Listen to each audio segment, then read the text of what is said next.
Welcome to the Rustic Garden Homestead. Today I want to show you how to build a basic cattle panel fence. It's really simple. A little bit of work is involved, but this is the cheapest way to build a fence. My daughter has 3 dogs. I'm in New Jersey right now, and we want to keep the dogs out of the garden. This is just a basic way to put up some fencing. Here I wanted to show you the dogs. These are my daughter's dogs. This is Tucker, Gracie, and this is Toby. And they love the garden, so they need a fence to keep them out. There you go, Tuck. Before we get started with the build, I'm back in Maryland. Wanted to go over some other options for keeping other animals out and show you a couple kinds of fence designs in case what we're building today isn't really what you need. So real quick, if you're trying to keep deer out, deer can jump easily 6 feet, 8 feet, but I didn't want a massive fence. And this is what I used back in my home. This has been working for the last 6 years. 4 feet high to here. But I used larger posts. The 4-foot posts come up 6 feet. And then I strung some wire across the top, and that does really deter the deer. I've had deer get in here maybe once or twice. Also put some chains up across here that I can take down because the deer really found the entry point was right here. The other thing that I do is I made these cylinders, and they're really easy to move, and I just place them here every once in a while when I remember. And deer walk into this, they're not gonna leap over that. The other strategy is that deer, like people, if they're gonna jump over something, they have to clearly see it. I think deer are nearsighted or farsighted, whatever it is that they can't see up close. So when they come up and they've got all this stuff back there, maybe can't easily see the fence, they're not gonna jump over it. But they don't wanna jump over something and then land on the place where they could break their leg, like you or I. For rabbits, I have much thinner fencing in here. It works really well. The other thing for rabbits is you want to put boards down along the bottom edge of the fence so they can't dig under it. This will also keep groundhogs out. Squirrels, raccoons, anything that climb can get over this, no issue. Now, in this video, I'm showing you how to build the cheaper version of a solid fence with wood posts and all that kind of stuff. This is actually probably the cheapest way. It's just T-posts going all the way down. Does keep the deer out. It's only 4 feet high. They can't really see this, and when they come up close, they can't really figure out whether or not they should jump over it. That being said, if deer are really hungry, they're going to be taking more risks and they could jump into here. You could raise this taller. And then finally, what I want to explain, and I'll be talking about this through the video, the land here is flat. So from post all the way over to post, it's nice and level.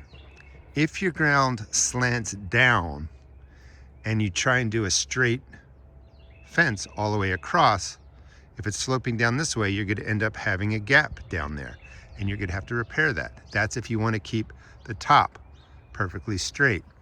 The other thing that you can do is you can dig down a trench along here to be level with the decline of the land over there. That means the fence is going to be higher over there and it's going to be lower over here. That's a lot of work. So when we build this fence today, the ground naturally slopes down. We just stay with the slope 4 feet high, or actually it's 50 inches high, so that the cattle panel fits on, and we just go with the slope of the land. That was the easiest way to do it. But sometimes people want to see a perfectly straight fence. If you do that with sloping land, you either have to trench it or you have to raise the side. You're going to end up with a gap. Putting together a garden fence doesn't have to be overly expensive, especially if you do it yourself. You're going to need 4x4 posts to hold up the fencing. You're going to have to build a gate. I'm going to show you those steps. Concrete, an auger. You can rent these at Home Depot or wherever. We're going to make 2-foot holes at least, probably maybe 2 feet, 2.5 feet deep. I like using cattle panel. It's about $35 a panel, 50 inches tall, 16 feet wide, extremely sturdy. We're building this fence to keep out dogs. If you were doing this for deer or something like that, you're gonna need certainly maybe a taller fence, although there's ways to work around that. Basic setup, every 8 feet, we're gonna put in a hole, put in a post, put the cattle panel up against it, and I'll show you the whole process. It's not difficult. You really do need 2 people for this. It really helps with transporting and moving the cattle panel, creating the holes, and just putting everything in place. We're using 4x4 posts, using the auger to go down about 2 feet, 24 inches.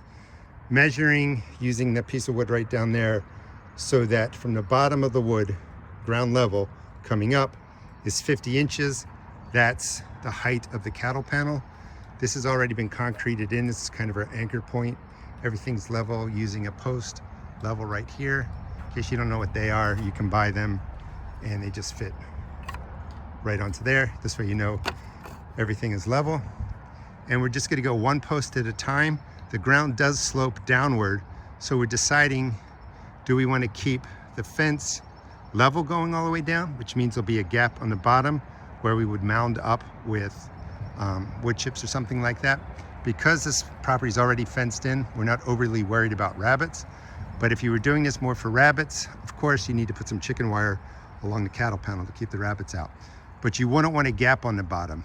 If you don't have a gap on the bottom, because the property slopes down, the cattle panel is going to be above 50-inch posts going all the way down. So you have to raise the level of the post as you go down. So these might be 50 inches, and then we go to 52, then maybe 54, then 56, just to keep everything in line. I'll put all the conversion measurements in the video description. So these are, again, 4-inch by 4-inch posts, 6 feet long, so about 2 feet are in the ground. And then these are 4 by 4-inch posts, 10 feet tall, and we cut them down a little bit so that 2 feet are going into the auger hole, and it's about 7 feet coming up, and that's for the gate, and there'll be another one same size right here. Because the land is sloping and there's a natural break with the gate, we'll be able to kind of correct some of that for the eye. But just remember, when your land slopes, the fence is not going to be perfectly level going all the way across. You're going to need a gap above or below, just depending on how you build it. So once we're done here, we're going to go about, I don't know, 16 feet to 24 feet out that way, and then back in, and then we'll have our fence up really to keep the dogs out, and then we'll put on the gate. Day one for the fencing's completed, and we made sure as we're going, every 8 feet, all the posts are set to center, and we, measured 3 times actually. Like how it looks, good to go. The boards are going across top. We made sure that the spacing between, again, the center of the post to the next post was accurate. All the way around the side. Cattle panel, the cattle panel will go up tomorrow, but this is exactly what we were looking for. Perfect fence to keep the dogs out. We'll see how it goes. Some of the cattle panel is up, and just, real quick for supplies you need. These are fence staples, and they look something like this. And we are just tacking the cattle panel to the 4x4s with the staples.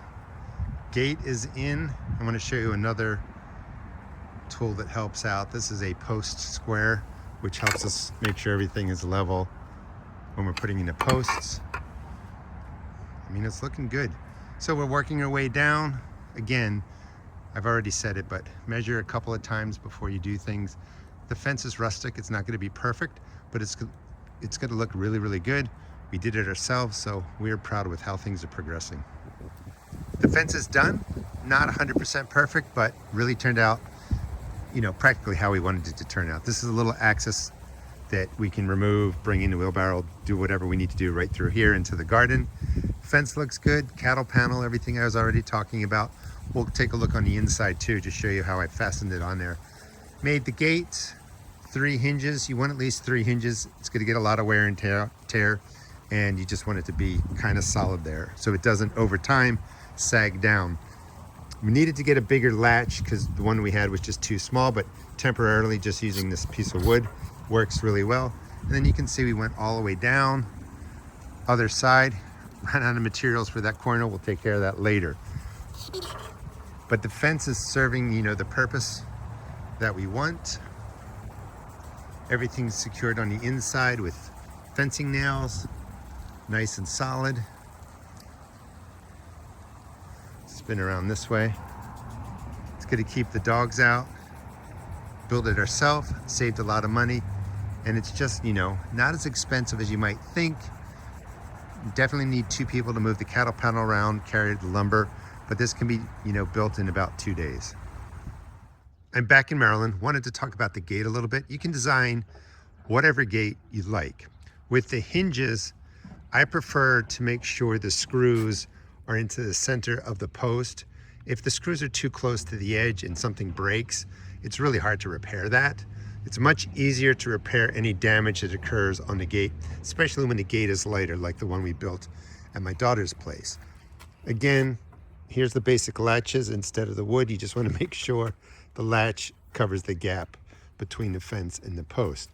For the inside design, what's most important, and we just built a rectangle, piece of wood going across the top, piece of wood coming down, secured it to another piece, and then back up here. That's the basic frame, but you want to include a brace going from top to bottom, screwing in from the bottom, screwing in from the top. That's going to really give your gate strength so that it doesn't move or wobble or anything like that. But you can really work on any kind of design that you want. I just wanted to give you some ideas about fencing and show you the basics for building a more solid fence. Adapt the design to your needs, of course.